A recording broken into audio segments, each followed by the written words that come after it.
Analisa saya mengatakan bahwa Bapak Yusuf Kalla sekarang sedang dibidik. Kita tidak pernah sebelumnya mendengar hutang Kalla Group, tetapi pemberitaan di TikTok dan platform-platform media sosial lain ada sebuah kabar dilayangkan tentang peminjaman uang dari Kalla Group yang mencapai puluhan triliun rupiah.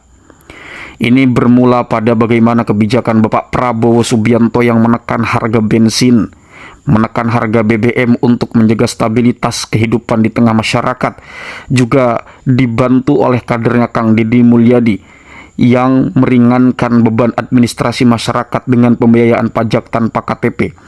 Tetapi di luar itu ada hal yang bertentangan, seperti Yusuf Kalla yang mengimbau dan berinisiasi untuk bagaimana mestinya negara mengambil sikap dengan menaikkan harga BBM dengan pelbagai alasan.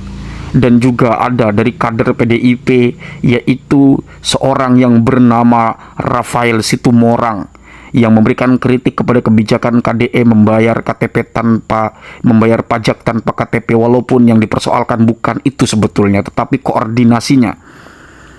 Ini menarik dari peta geopolitik nasional kita antara satu dengan yang lain, pusat dan daerah terhubung. Bukan berarti KDM menjalankan kebijakan pembayaran pajak tanpa KTP bukan sesuatu yang mendadak. Karena kalau kita melihat KDM ini adalah kadernya Bapak Prabowo Subianto. Jadi saya menduga bahwa ketika KDM membuat sesuatu dan melakukan kebijakan tertentu, itu adalah sesuatu yang telah dipertimbangkan dan mungkin di belakang telah didiskusikan oleh Bapak Prabowo Subianto dengan Kang Deddy Mulyadi sendiri. Coba beberapa hal ini yang mungkin bisa Anda simak. Sadar nggak sih kalau kegaduhan politik akhir-akhir ini cuma jurus mabok buat ngumpetin sesuatu yang gede banget? Ternyata, selama ini kita dibohongi soal kritik-kritik pedas yang katanya demi rakyat, padahal ada agenda tersembunyi. Faktanya ada utang raksasa 30,33 triliun rupiah dari Kalla Group ke bank-bank pemerintah yang notabene pakai uang rakyat kita semua. Bayangin, uang segitu banyaknya harusnya buat pembangunan nasional tapi malah nyangkut di tangan elit. Nah, disinilah bukti kepemimpinan pemerintah kita yang sangat kuat. Di bawah kendali yang tegas, pemerintah nggak mau lagi kompromi sama konglomerat yang coba-coba mangkir dari kewajibannya. Makanya muncul berbagai manuver politik buat bikin gaduh supaya perhatian kita teralihkan dari urusan tagihan triliunan ini. Mereka ingin rakyat berantem sendiri biar mereka bisa aman dari jeratan hukum dan kewajiban bayar utang. Tapi kita rakyat harus jauh lebih cerdas dan jangan mau diprovokasi sama narasi-narasi kosong yang cuma bikin pecah belah. Kita harus bersatu dukung penuh langkah berani pemerintah dalam menegakkan keadilan dan narik kembali uang negara sampai tuntas. Ini adalah bukti nyata kalau negara kita nggak akan pernah kalah sama kepentingan segelintir orang. Kalau kalian setuju, pemerintah harus tetap galak buat tagih utang-utang raksasa ini demi kesejahteraan rakyat kecil. Langsung tulis kawal uang rakyat di kolom komentar dan share video ini sekarang juga. Karena tunjukkan sama saya agama Islam dan Kristen yang mengatakan membunuh orang tidak bersalah masuk neraka, masuk surga. Tunjukkan mana? Di Islam tidak ada, di Kristen tidak ada. Jadi Anda semua masuk neraka. Ribuan, hampir 5.000 orang meninggal. Hanya karena ia membunuh merasa syahid. Hebat. Dibunuh pun orang tuanya tidak menyesal. Tidak ada tangis yang menyesal di Ambon itu kalau anaknya mati. Dia bilang, anak saya sudah masuk surga. Bagaimana menghentikan benda mereka yang begitu? Pertama, ya tentu pada saya masuk semua daerah itu. Orang bilang, jangan Pak, jangan masuk. Tidak, saya masuk daerah itu. Bicara dengan mereka. Sama, tentu saya masuk daerah Islam. Tapi satu, saya berpidato di seluruh ribuan orang dengan hanya satu kata, bahwa sekalian Anda merasa masuk surga, tidak benar itu. Anda semua di sini yang membunuh orang masuk neraka. Terkejut ya, karena tunjukkan sama saya agama Islam dan Kristen yang mengatakan membunuh orang tidak bersalah masuk neraka, masuk surga. Tunjukkan mana? Di Islam tidak ada, di Kristen tidak ada. Jadi Anda semua masuk neraka. Semua berhenti, semua diam. Besoknya saya panggil semua, saya marah semua. bahwa kalian adalah yang pertama masuk neraka.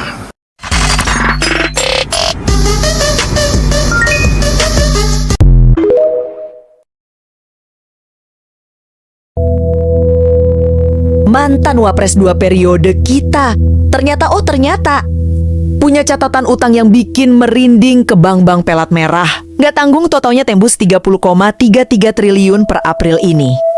Coba kita absen di Mandiri 16,38 triliun, BNI 7,1 triliun, BRI 6,08 triliun, sampai BSI 766,5 miliar. Fantastis banget kan? Uang negara seolah all out dipakai buat nopang bisnis pribadinya. Tapi naasnya nih, udah disokong sebesar itu. Pak JK belakangan malah rajin banget bikin gaduh publik lewat lontaran-lontarannya. Logikanya nih, kalau bisnis udah ditopang negara, mending anteng-anteng aja nggak sih? Dan ya udah ngabdi aja buat negara. Tapi kok bisa ya malah bikin gaduh? Gimana nih menurut kalian?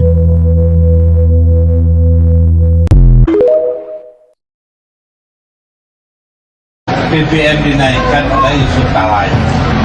Bisa nuntut pada rakyatnya marah. Sekarang aja itu saya di mana-mana dengar rakyat itu marah gara-gara BBM dinaikkan oleh Yusuf Kala. Politik.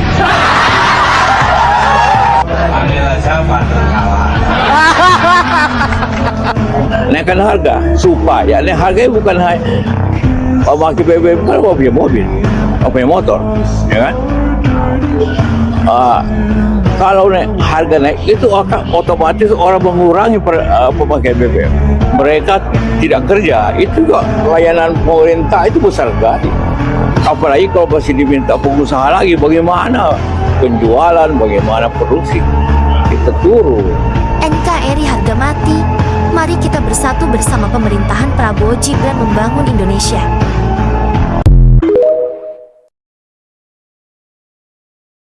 Pak Yusuf Kala lagi diserang habis-habisan sama para ternaknya Mulyono. Jadi gini, kalau gue runut, ini awal mulanya tuh dari permintaan Pak JK supaya si Jokowi ngasih lihat ijazah aslinya ke publik. Simple kan? Cuman disuruh ngasih lihat doang loh ijazahnya. Habis Pak JK minta kayak gitu, langsung diserang habis-habisan. Nah, video Pak JK pas lagi pidato dipotong dan dikasih bumbu narasi framing seolah-olah Pak JK tuh melecehkan ajaran umat Kristen. Padahal Pak JK itu konteksnya lagi ngebahas tentang situasi perang di Ambon dan Poso.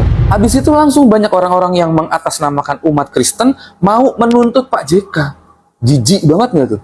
Gue sebagai umat Kristiani gak ngerasa terwakili juga sama mereka. Dan pas gue ngecek ternyata semua termul. Salah satunya ini nih. Sekarang dimunculin lagi soal utang perusahaannya Pak JK. Ini pakai banget. Itu kan perusahaannya Pak JK. Mau ada utang atau enggak, ya itu tanggung jawab dan urusannya Pak JK sendiri. Kenapa termul yang sewot? Lagian kalau mau ngomongin masalah utang, bandingin sama utang warisannya si Jokowi yang totalnya 8 ribuan triliun. Itu yang nanggung beban satu negara. Kenapa termul pada diem semua? Buat orang-orang yang pernah ada di dalam lingkarannya si Jokowi, pasti udah nggak asing sama cara-cara kayak gini. Ini namanya metode kill the messenger, atau butuh karakter si pembawa pesan. Jadi kalau ada yang nyenggol juragannya, biasanya tuh ada yang kasih instruksi buat nyerang karakter si penyerang. Kebetulan sekarang Pak JK yang kena. Dulu pernah juga Bu Mega sama Pak SBY, bahkan Pak Prabowo sama Mbak Puan Maharani pernah jadi korban metode kayak gini. Ya kalau gue sih udah nggak heran dan nggak terpengaruh juga sama cara-cara kayak gini. Karena ngajakin para termul untuk tobat itu adalah sesuatu yang mustahil. Jadinya better gue ngajakin elu semua yang masih waras untuk tetap jadi waras. Apa lo?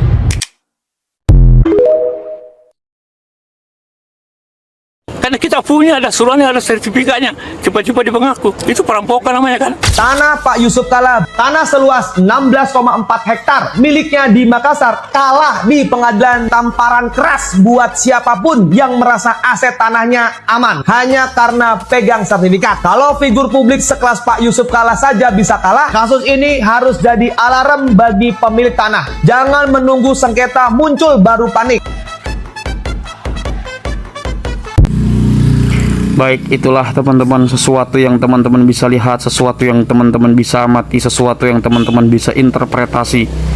Jadi silahkan letakkan kolom komentar terbaik Anda untuk bisa kita berdiskusi dengan cara yang baik.